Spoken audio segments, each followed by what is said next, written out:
Hi YouTube family, Z4C Natural here. I'm back with another video, and today we are going to talk about roots, dealing with your roots. Okay, so if you have 4C hair like mine, dealing with your roots is a whole situation. Okay, so today we're going to talk about a couple of things.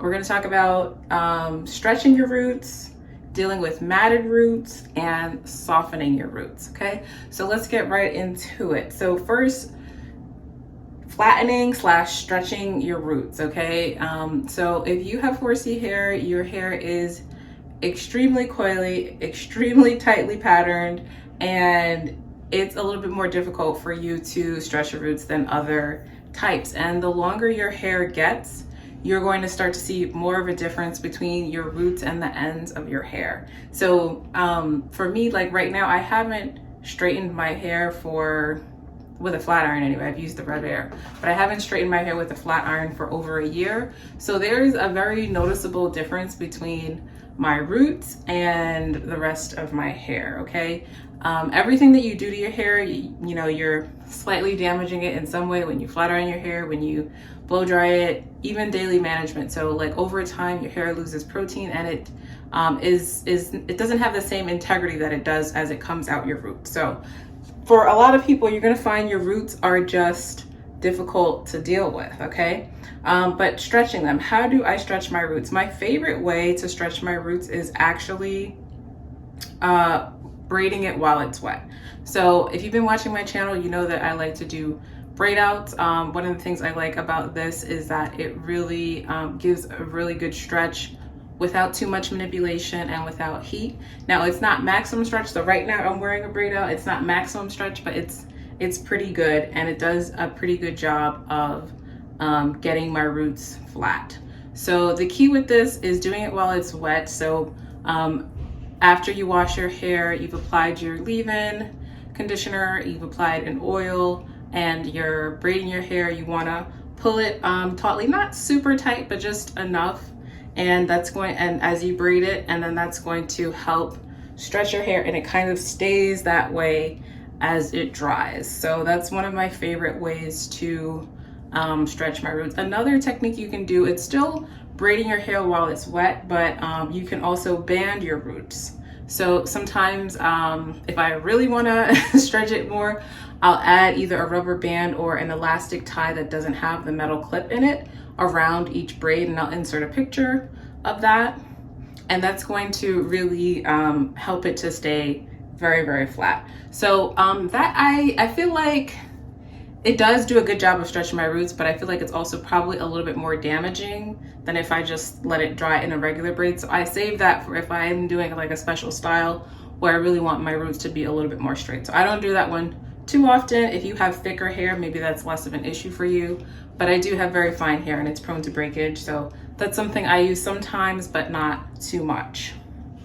Okay. Another thing you can do to flatten or straighten your roots is to, of course, blow dry. So you have a couple of options here. You can blow dry your hair like straight after washing it, and there are healthy ways to do this. If you have a rev hair, it is a pretty nice tool, although I don't feel that it gets my roots super straight. It does stretch it a little. I feel like it's comparable or maybe even a little less straight than the braid out, and I'm just talking specifically about the roots. Now it does get the ends pretty good, but the roots, for me, not so much. If you're using a regular blow dryer, you can use a cool setting or a warm setting on your roots, and that's going to help it stretch out. So the thing you really want to avoid with your roots, you know, to make it easier to manage, is just letting it air dry in a shrunken state. So that's gonna lead to tangles, and you know, you might think, oh, it's easier and you'll get to it later, but it's gonna be nearly impossible to deal with later. So that includes like letting it air dry in like any kind of shrunken style. Like it's just a no. It's bad for your ends and it's bad for your roots. So I avoid that at all costs. So you might think, okay, I'll do this now and then I'll get to my hair later. You're gonna have to probably end up washing it again, because it's gonna be difficult to manipulate once it's shrunken that way, and you're gonna have so many tangles. So that's a big no-no. So those are the main things that I do to stretch my roots. So dealing with matted roots. So if you have coily hair like mine, you know, matting at the roots is something that is going to happen. So a lot of times there are a couple of things that can cause this. So one of the number one things is if you have shed hairs. So your hairs shed, and then they, because they're so coily, they kind of get caught at the roots. So it really just sits there and causes a big tangle. So how I deal with that is like more and more, I try not to set it and forget it. Now I only wash my hair once a month, and some people might think that means set it and forget it. It really doesn't. So what I'll do is, I think I showed that when I did my puffy twist, you know, if I touch up a style, I make sure to kind of just rake through my hair to get any shed hairs out.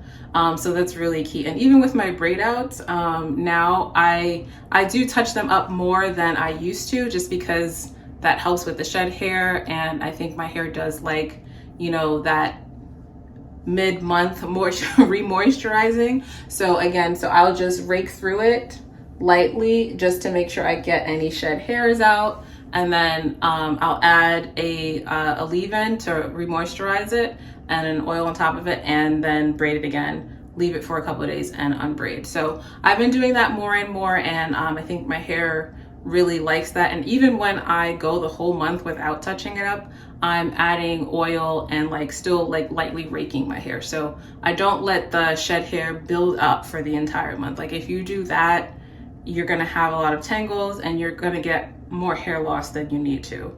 So removing shed hairs is going to help you a lot with preventing matting at the roots. Another common thing that causes matting at the roots is product buildup. So this is a really big one. And so it comes from two things. So leaving your hair too long, or, you know, using products that are too thick and they're not absorbing into your hair. So if you're using a lot of heavy products, heavy butters, and you're, you know, finding that you're getting white residue at the roots, you know, you probably need to rethink your products. Maybe you're adding too much product, or maybe it's just not the right product for your hair type and it's not absorbing into your hair. So I have low porosity hair, which means that it's difficult for products to penetrate into my hair. I'm prone to getting flakes and all of that if I overdo it with the products. So that's why I keep it very simple, and I like lightweight products now. So my hair used to be chronically dry, so I thought that meant that I needed thick butters and thick creams and thick everything to help moisturize my hair, but that really wasn't the case. So now I find, I've learned, I should say, that lighter is better and less is more. So some products that I like to use. So this is Shea Moisture, Argan Oil, and Almond Milk. This unfortunately is discontinued, so I actually had to buy this off eBay, but this was a nice light moisturizer that really worked pretty well for my hair, but it's hard to find out. But anything with like a lightweight consistency works pretty good. And what I use now is from my product line, it's black castor oil and aloe length retention cream.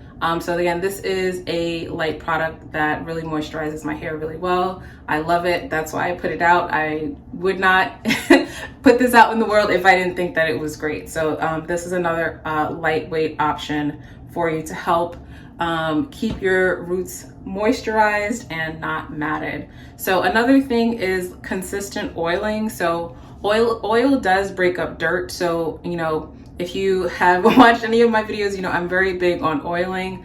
And I like to use light oils in the middle of the month, like coconut oil and grapeseed oil.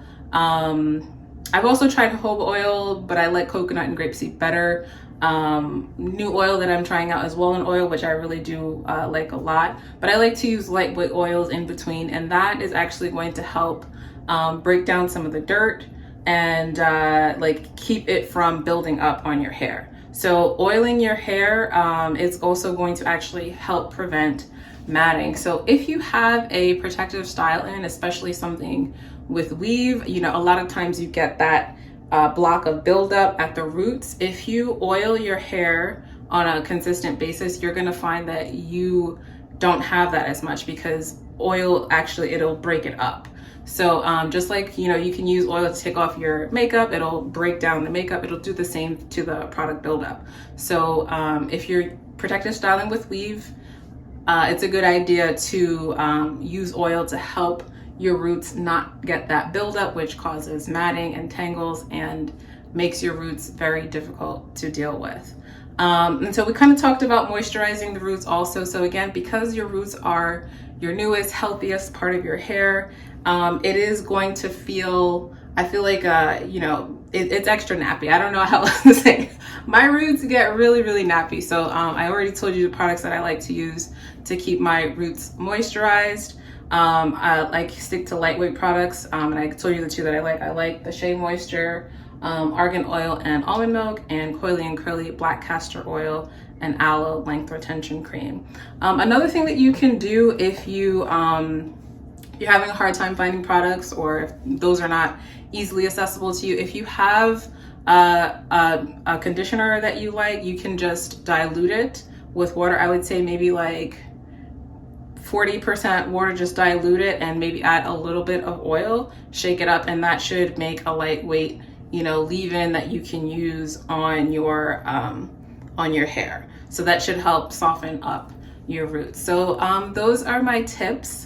I'm gonna say one more thing. So I think the main thing with type 4C hair is to try to work with it as much as possible and not against it. So, you know, learning to handle your roots with care, that's gonna be a huge part of your journey. And, you know, if you fight with your roots are gonna win every time. So learn to love them, learn what your hair is looking for, and your journey is gonna be that much easier. So those are my tips. Thank you so much for watching, and I would love it if you leave me a comment below. If you have any other questions, or if there are any videos you would like me to make, let me know. I'm happy to shoot them for you. Thank you so much.